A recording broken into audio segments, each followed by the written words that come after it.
El apóstol Juan nos proporciona una escena cautivadora del ministerio terrenal de Jesús. Él nos provee con importantes perspicacias nuestra condición pecaminosa. Pero lo más importante es que nos da razones perspicaces y sobre todo convincentes para creer que Jesús es el Cristo, es el Hijo de Dios y que creyendo tú y yo podemos tener vida eterna en su nombre. Vamos a echar un vistazo a la que esta historia nos enseña acerca de Jesús. La puedes leer en Juan capítulo 7, versículo 53 en adelante. En el relato de Jesús y la mujer que cometió adulterio, vemos la compasión de Jesús en plena exhibición pública en el templo. Esta historia es igualada solamente por la parábola de Jesús y del Hijo Pródigo, al mostrar el amor y la misericordia de Dios y el camino de la salvación.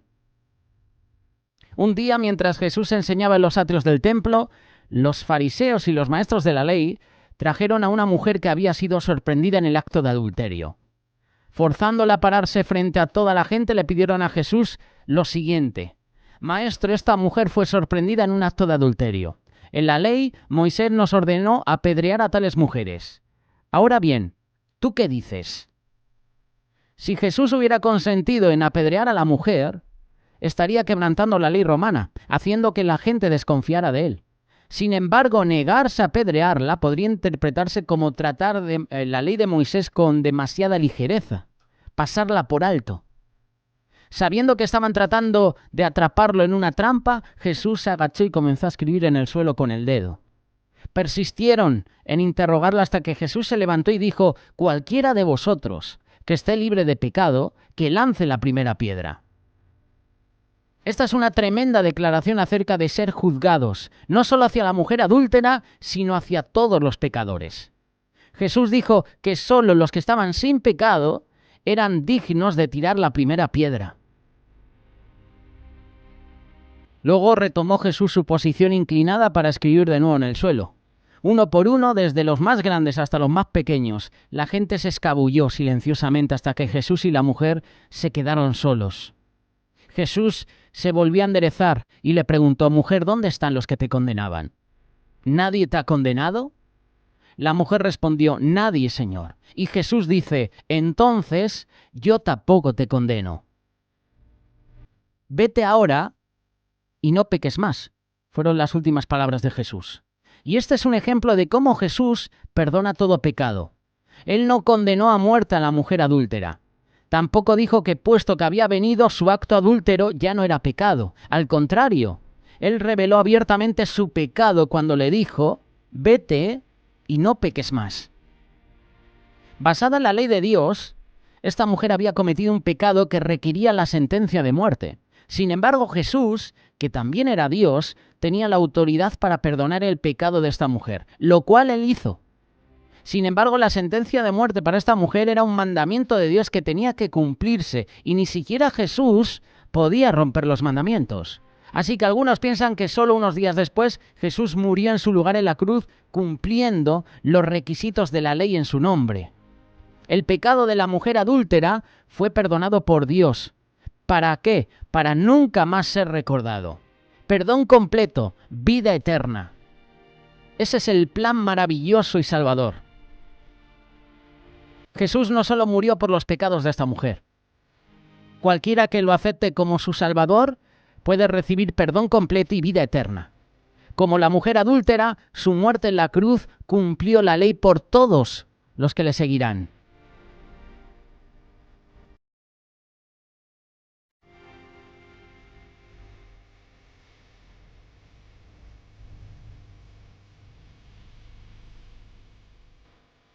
Mientras que nosotros como cristianos no podemos perdonar el pecado, no debemos ser tan rápidos para juzgar. Ese es el papel de Dios, no el nuestro. Debemos orar, ofrecer guía, mostrar compasión. Esto no siempre es fácil, pero es un ejemplo de cómo se supone que debe operar la Iglesia. Vamos a continuar con este relato y vamos a echar un vistazo a lo que esta historia nos enseña acerca de las acciones sobre Jesús y la mujer adúltera. En primer lugar, analizamos la trampa. En este pasaje de Juan capítulo 7 hay una trampa. Jesús ha estado enseñando en el templo, pero ahora sus enemigos traen un claro desafío, diseñado para avergonzar a Jesús y meterlo en problemas. Si Jesús les decía que le apedrearan de acuerdo a la ley de Moisés, sería reportado al gobierno romano, el cual no permitía a los judíos ejecutar a sus propios criminales. Si la deja en libertad, podría ser acusado de violar la ley. Los oponentes de Jesús a menudo trataron de atraparlo. Puedes leer algunas referencias, por ejemplo, en el Evangelio de Marcos, capítulo 3, verso 2. También en el capítulo 10, verso 2 de este mismo Evangelio. Este era similar al desafío de sus oponentes sobre si los judíos debían pagar impuestos al César. Puedes leerlo, Mateo capítulo 22. Fue un truco, una trampa para poner a las autoridades y al pueblo en contra de Jesús. Los enemigos de Jesús habían inventado un predicamento de no ganar para él, al menos eso es lo que pensaban. ¿Cuál podría ser la consecuencia si él apoyara la lapidación? ¿Cuál podría ser la consecuencia si dijera que no la apedreara? Si Jesús dijera que la mujer debe ser apedreada, estaría yendo en contra de su reputación su reputación de misericordia, de mostrar compasión sobre los quebrantados, los deshonestos, los pecadores. Pero si Jesús decía que ella no debía ser apedreada, podría ser acusado de enseñar en contra de la ley de Moisés, de socavar el orden social. Por eso vemos aquí la hipocresía detrás de la trampa. Está claro que se trataba de una trampa. Sin embargo, hubo algunos problemas legales serios con el caso de prueba de los judíos. El primero lo vemos al instante, atrapado en el acto. Los acusadores tenían claro que la mujer había sido sorprendida en el acto real de adulterio. Y esto no es fácil de hacer. Encontrar a un hombre y a una mujer en la misma habitación puede no ser suficiente. Se debe haber hecho un cuidadoso planeamiento para atrapar a la pareja y para atrapar a Jesús. Y esta no fue una indagación inocente a un rabino sobre cómo aplicar la ley de Moisés. No, fueron a Jesús. Y lo curioso es que solo trajeron a la mujer. ¿Dónde estaba el hombre? La ley específicamente establece que si un hombre comete adulterio con la mujer de otro, con la mujer de su prójimo, tanto el adúltero como la adúltera deben ser condenados a muerte. Había algo sospechoso en la acusación. Aunque los escribas y fariseos no estaban acusando erróneamente a esta mujer adúltera, su propósito no era justificar la ley. Si es así, también habrían traído al hombre. Él había quebrantado la ley tanto como ella. Y la ley requería que ambos fueran apedreados hasta la muerte. Solo estaban usando a la mujer como una trampa, esperando engañar a Jesús. Los romanos no permitieron que los judíos llevaran a cabo ejecuciones. Así que si él le hubiera ordenado apedrearla, se lo hubieran reportado a los romanos. Si él hubiera dicho que no la apedreara, lo acusarían de quebrantar la ley de Moisés. Por eso vemos aquí el intento de atrapar a Jesús, trayendo solo a la mujer. ¿Dónde estaba el hombre? Algunos expertos dicen que a lo mejor ese hombre sorprendido en adulterio también pertenecía al Sanedrín. Era una persona importante, con reputación. Eso es lo que dicen algunos expertos. La Biblia no dice nada, así que yo no voy a decir algo que la Biblia no pone. En este pasaje también vemos la posible lapidación. No fue especificada para todos los casos de adulterio.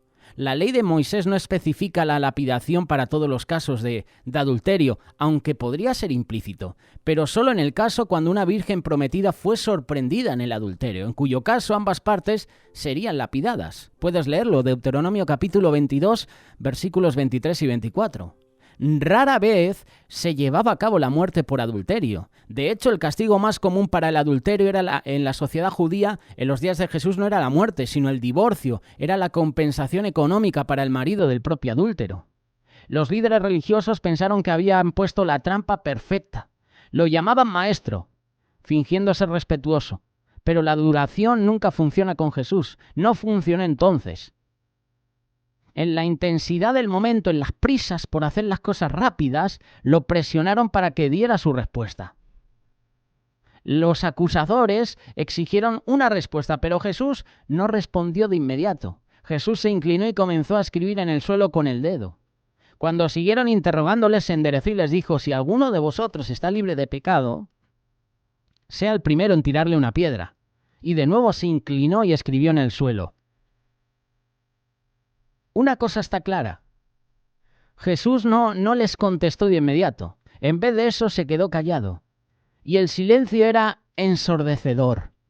Como el Maestro, el Hijo de Dios, el hombre de habla perfecta, la palabra misma de Dios, tal vez estaba mostrando la sabiduría eterna de Proverbios capítulo 29, verso 11, que dice: el necio pronuncia toda su mente, mas el sabio la guarda hasta después.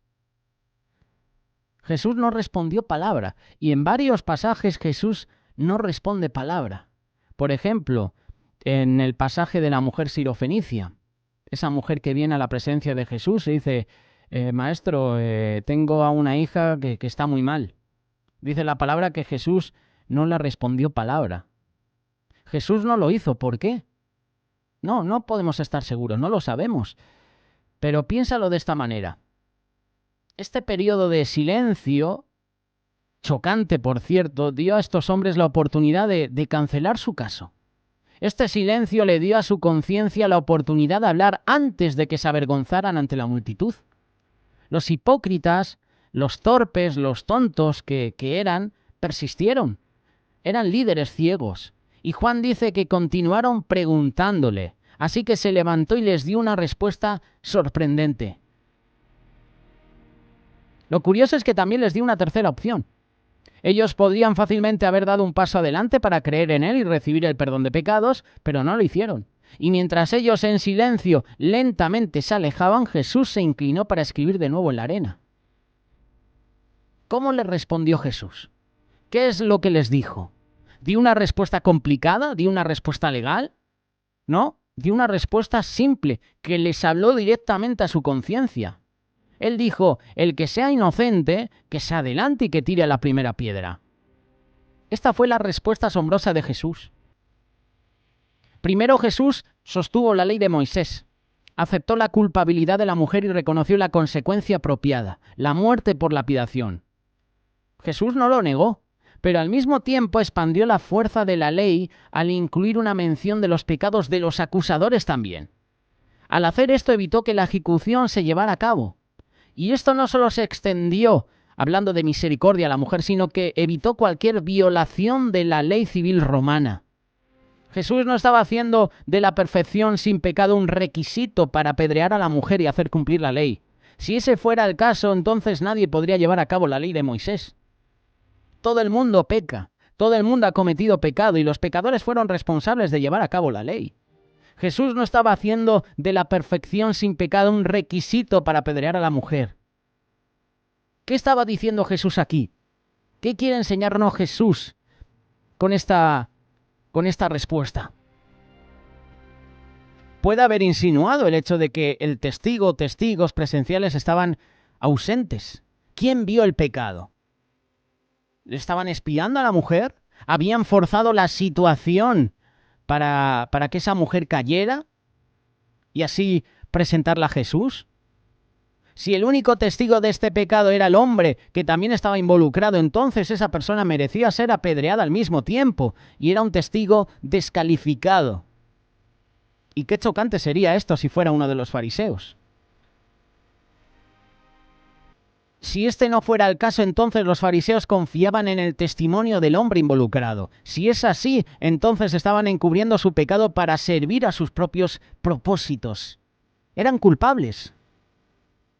Por lo menos Jesús puede estar aludiendo a varios pecados, ya sea adulterio o de otra manera. Pecados escondidos entre estos hombres. Pecados que los descalificarían para llevar a cabo la ejecución, pecados de los cuales ellos mismos podrían ser acusados. Y tal vez estos hombres se preocuparon si Jesús podría comenzar a llamar a sus pecados en público para su vergüenza. ¿Te imaginas la situación?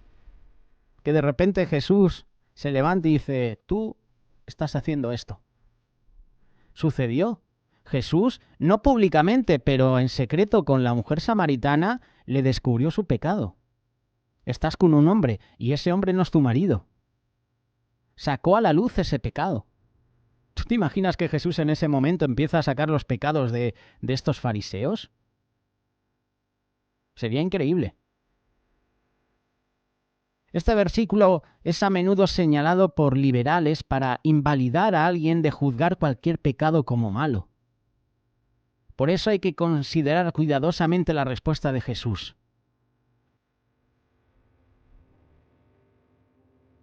Sin pecado, es decir, sin haber pecado. No creo que él quiera decir que cualquier persona que haya pecado jamás no pueda condenar a otra persona por haber quebrantado la ley. Eso derrocaría completamente el Estado de Derecho. Parece referirse a un testigo o juez que tiene otro interés en el asunto además de la justicia para el acusado.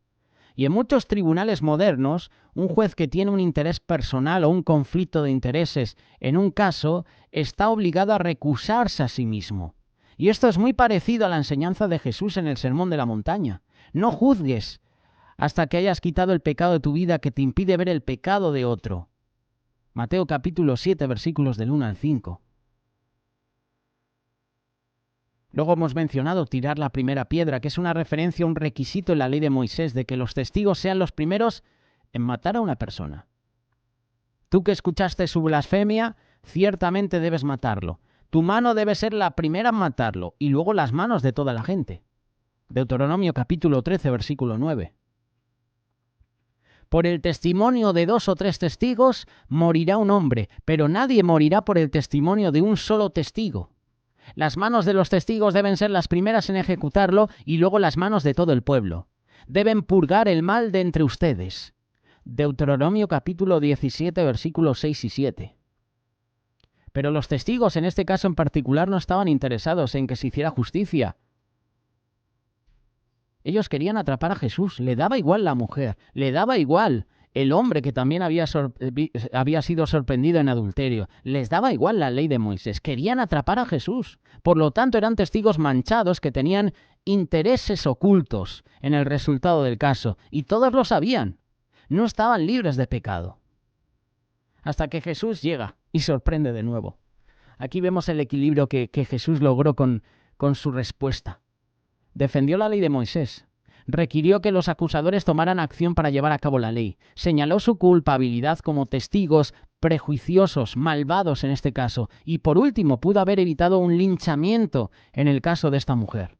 Este es un buen ejemplo de una palabra de sabiduría. Jesús guarda silencio, pero luego da una respuesta sabia, una respuesta que toca el corazón. Luego Jesús dice a esta mujer, vete y no peques más. Esto no significa que no haya ocurrido ningún pecado. La mujer lo sabe, Jesús también. Jesús no está actuando como si su pecado no tuviera ninguna consecuencia, solo que no puede ser juzgado legalmente sin testigos competentes. Más bien aquí Jesús está tomando el pecado seriamente, tal como lo hizo con el hombre sanado en el estanque de Betesda. ¿Lo recuerdas? Juan capítulo 5, verso 14. Deja de pecar o algo peor puede pasarte. Esta mujer no excusó su pecado. Ella no profesó ser inocente. Jesús implica que ella es culpable, pero lo hizo sin añadir más dolor a su vergüenza. Ya había sido avergonzada y humillada en público. Ella merecía ser apedreada, pero él la rescató de toda la fuerza de la ley. Los hombres judíos habían irrumpido en su pecado, la habían echado a la calle, la habían empujado delante de Jesús y de la multitud. Por lo que ella sabía, serían minutos, incluso segundos. Las multitudes golpeaban grandes piedras en su cuerpo indefenso. La aplastarían hasta la muerte de una manera horrible. Su vida pasaba ante sus ojos, quizás estaba temblando, quizás había estado gritando. Tal vez esta mujer estaba llorando en ese momento. Pero Jesús dijo algo que solo Dios puede decir. No te condeno. Él la perdonó en confesión honesta de su pecado. Ella reconoció su culpa y Él le devolvió la vida. Jesús nos da otra lección a nosotros. Jesús siempre nos da lecciones, pero en este pasaje nos da la lección de no condenar a las personas. Hay hermanos que han fallado, hay hermanos que están cometiendo pecados.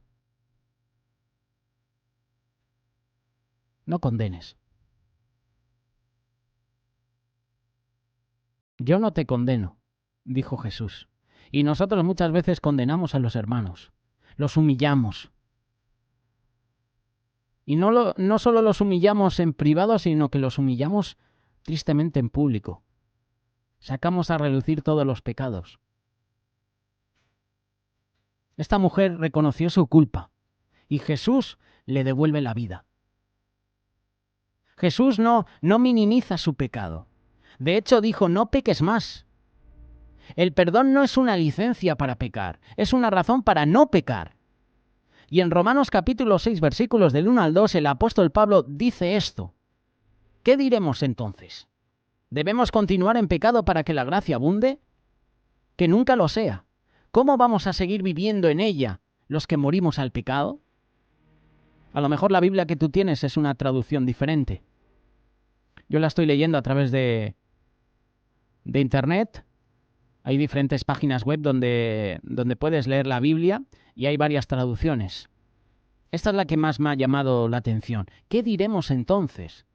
¿Debemos continuar en pecado para que la gracia abunde? Jesús dio instrucciones. Te he perdonado. Ahora no peques más. Esta no es una condición para la salvación. Tampoco es una amenaza. Jesús no dice, yo te he perdonado, ahora no peques más o anularé mi oferta. No, Jesús simplemente está declarando la respuesta apropiada al perdón de Dios. No peques.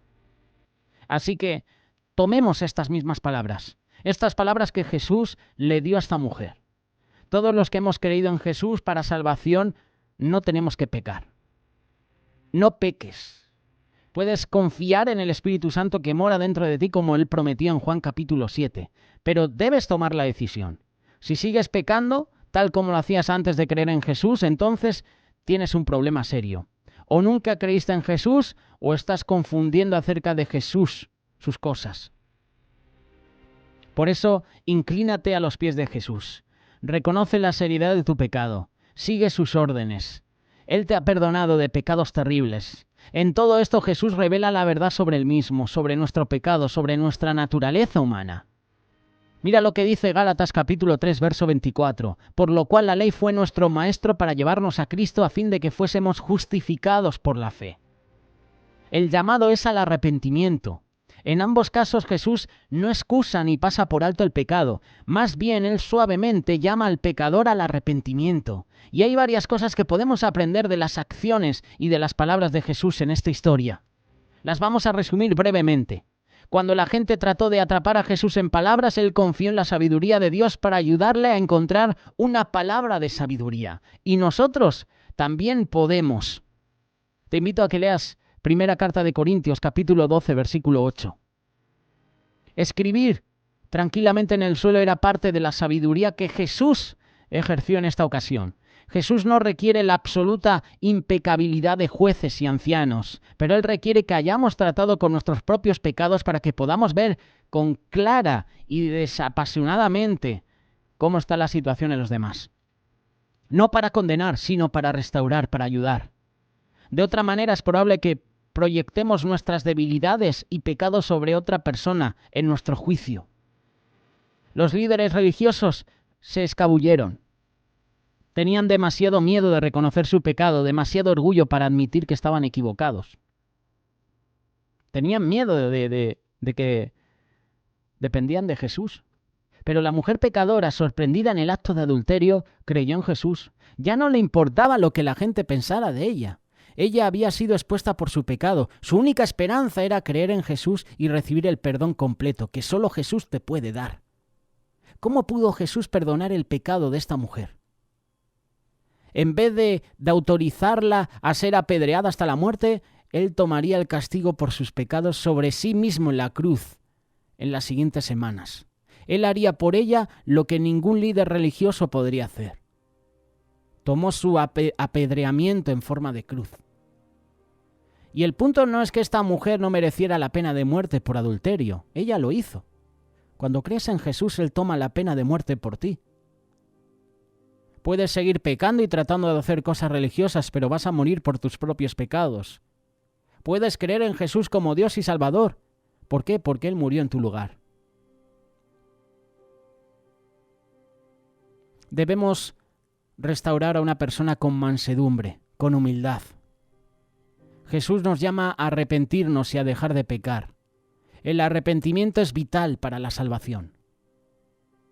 Con la vida de una mujer colgando en la balanza, Jesús expuso el pecado en todos nosotros. Su respuesta niveló el campo de juego. Los acusadores se dieron cuenta de su propio pecado. Bajando sus cabezas, se alejaron sabiendo que ellos también merecían ser apedreados. ¿Por qué? Porque estaban en pecado todos. Había pecado en su vida.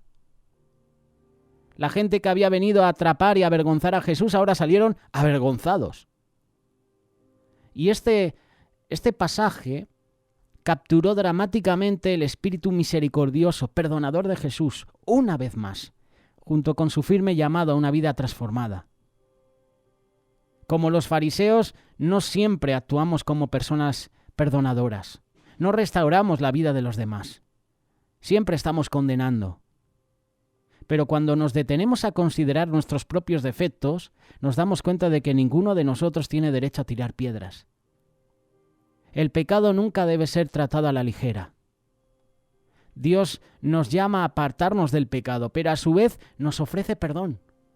Esta historia expone el pecado de la arrogancia, una tendencia en todos nosotros. Dios ofrece a todas las personas la oportunidad de arrepentirse y de comenzar una nueva vida, una vida transformada.